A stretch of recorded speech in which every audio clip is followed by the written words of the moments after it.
Des documents flambés, des boutiques consumées, des maisons d'habitation complètement détruites par les flammes.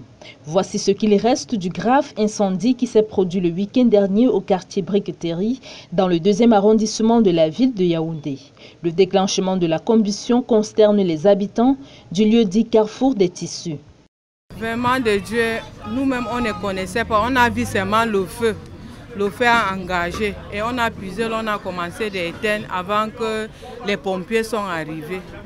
Donc sans pompiers même peut-être, je ne sais pas, peut-être ça devait même toucher tous les voisins, tout le quartier. L'intervention des sapeurs-pompiers de Mokolo a certes limité les dégâts, mais les dommages sont importants, laissant les victimes dans de grosses inquiétudes. Parmi ces personnes touchées, un agent des services du bataillon d'intervention rapide de l'armée camerounaise. Où on est là, on est dépassé, où on va même dormir, on n'a pas. Vraiment de Dieu, qui quelqu'un, bon volonté peut nous aider. Même c'est une chambre qu'on nous fait. Je ne sais pas comment même que je veux même dire. Les enfants sont dehors. Mais on remercie Dieu comme on n'a pas eu la mort. Pardon, on veut seulement, on doit nous aider. Notre père même, il est déjà vieux. Les mamans, ils ne sont plus là. On va alors faire comment? On va dormir en route. Une estimation des ravages fait état de plusieurs millions de francs CFA. Pour le moment, les causes de l'incendie sont inconnues. Zone de peuplement la plus ancienne de Yaoundé, le quartier dit musulman de la capitale commence à prendre corps en 1939. Au fil des années, la brique est devenue une véritable forteresse où se côtoient les petits métiers seulement. Le secteur est réputé être des plus insalubres et anarchiques de la ville, avec des branchements électriques dangereux et frauduleux.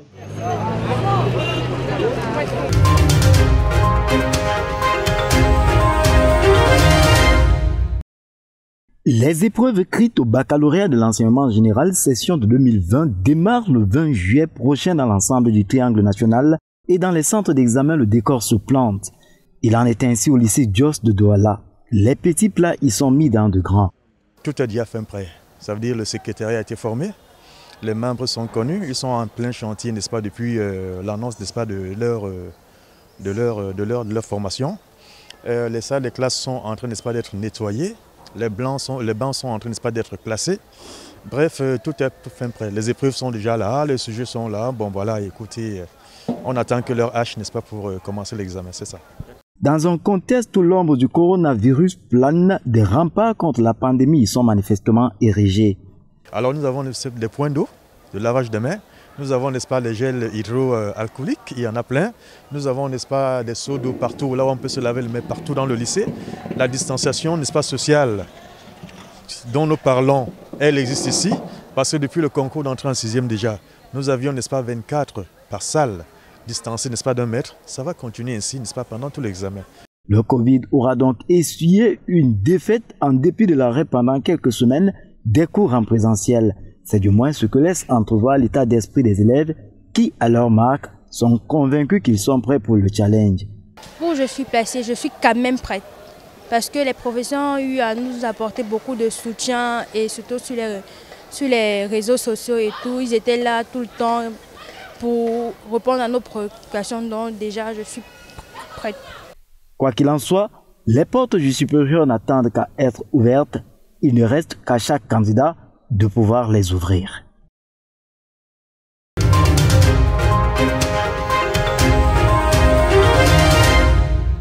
Les examens dédiés au baccalauréat et au probatoire technique battent leur plein sur l'étendue du territoire national. Du nord au sud, de l'est à l'ouest, le ton est donné aux élèves de l'enseignement technique pour affronter cette autre étape de leur cursus scolaire. Tel est le cas dans la ville de Nkongsamba, département du Mungu, région du littoral, localité où les examens se déroulent dans de bonnes conditions. Les examens relevant de l'office du baccalauréat du Cameroun ont été bien lancés, comme partout ailleurs dans le pays. Port de masque, lavage des mains ou distanciation sociale, toutes les mesures barrières sont respectées. Depuis le début de la rentrée du 1er juin et sous la recommandation de notre hiérarchie, nous avons pris toutes les mesures avec l'aide des collectivités locales et de l'appui du chef de l'État Nous avons pris toutes les mesures afin que les candidats puissent composer dans de bonnes conditions. Pendant la même période, notons que les étudiants candidats au brevet technique supérieur, BTS, sont mis en épreuve en ce jour. Rappelons que les élèves de l'enseignement général affronteront eux aussi les examens du baccalauréat ce mardi 21 juillet 2020. Il en est de même pour ceux du certificat d'études primaires. Bonne chance à tous.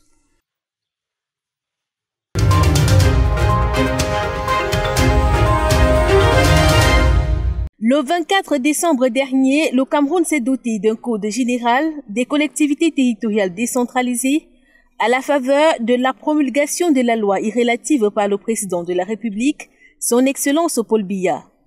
Le code qui vise l'accélération du processus de décentralisation vient donner une nouvelle dynamique à l'action des municipalités à travers le pays et renforcer l'autonomie des autorités locales avec un engagement de porter à au moins 15% des recettes de l'État aux collectivités territoriales décentralisées.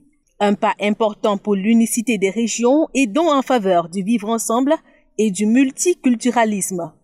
Du coup, les compétences transférées par l'État camerounais aux collectivités territoriales décentralisées et se regroupant en 3 grandes catégories prennent de nouvelles orientations avec en ligne de mire la promotion du développement à la base. Au plan économique, il est question entre autres de promouvoir les activités agro-pastorales, piscicoles et artisanales, créer, aménager, entretenir les sites touristiques, construire, équiper, gérer et entretenir les marchés, organiser et gérer les expositions à caractère commercial, promouvoir et appuyer les micro-projets générateurs de revenus et créateurs d'emplois. Sur le plan des compétences sociales et sanitaires, créer, équiper, gérer et entretenir les centres de santé.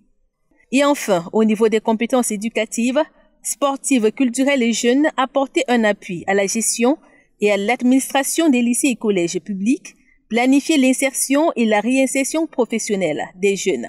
En partenariat avec la région, promouvoir les langues nationales pour ne citer que cela. Pour mener à bien ces missions, les collectivités territoriales décentralisées disposent d'un patrimoine du personnel, des domaines publics et privés.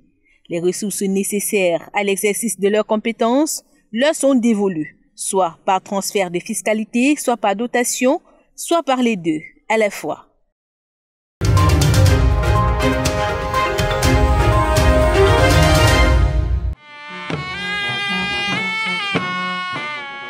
C'est dans une ambiance bon enfant que le palais de justice, tribunal de première instance de Garoua, dans le nord du Cameroun, a servi de cadre pour accueillir la cérémonie de prestation de serment du Lamido de Demsa, Sa Majesté Aboubakar Moustapha Babari. Désormais, celui-ci devient le président du tribunal coutumier de son Lamida. Je jure devant Dieu et devant les hommes de servir honnêtement le peuple de la République du Cameroun en ma qualité de président du tribunal coutumier. En présence de ces notables, des autorités judiciaires, des élites et de certains habitants de sa circonscription, ce dernier, tenu droit dans son boubou blanc et brodé du vert, prend sur lui la responsabilité de rendre justice entre sa population en toute impartialité. De rendre justice avec impartialité à toute personne conformément aux lois, règlements et coutumes du peuple camerounais, sans crainte, ni faveur, ni rancune, de garder le secret de délibération et de me conduire en tout, partout et pour tout, et partout et toujours, en digne et loyal président du tribunal coutumier. Fervent défenseur des droits de l'homme, Sa Majesté Aboubakar Moustapha Babari est 11e souverain du Lamida de Demsa. Il accède au trône le 6 octobre 2012. Ainsi, succédant à son père, Sa Majesté El Hadj Moustapha Moussa, décédé le 7 juillet 2012.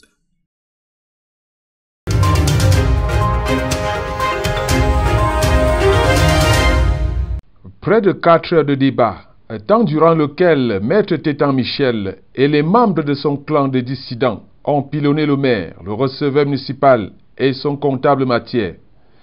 Belle modération du préfet du département des Babotous en appui au président de séance, élu par ses pairs conseils municipaux. Réponse bien précise du maire Elie Saket-Chungan. Par contre, réaction tatillonne du receveur municipal et du comptable matière. Le secrétaire général de la commune, plutôt tenace et incisif, C'est dans cette ambiance de désamour que s'est tenue la session consacrée à l'examen et au vote du compte administratif 2019 de la commune de Galim. Maître étant devenu rebelle depuis la session de plein droit, à l'issue de laquelle il ne lui avait pas été permis d'être maire. Insidieusement, il va accuser le maire d'avoir commis des fautes de gestion et de détournement, notamment sur la consommation du carburant, de la location de véhicules et divers, de la cotisation à la CNPS, des subventions aux femmes et construction de certaines infrastructures et l'achat de la stratopelle évaluée à 80 millions de francs CFA. Le rapport de tous ces greffes ont été transmis au ministère et à la Cour des comptes. À l'issue des débats au cours de cette session de conseil municipal, quelques accusations sont démontées et d'autres assumées par le receveur municipal qui semble ne pas maîtriser sa gestion. Le compte administratif du maire sera finalement adopté sous réserve alors que ceux du receveur municipal et du comptable Mathieu sont purement rejetés. Il était environ 22h30. Les populations de Galim ont besoin de routes, de l'eau potable, de l'électricité et des bourses d'insolence scolaire régulièrement organisées par le maire Elissa Getchongan.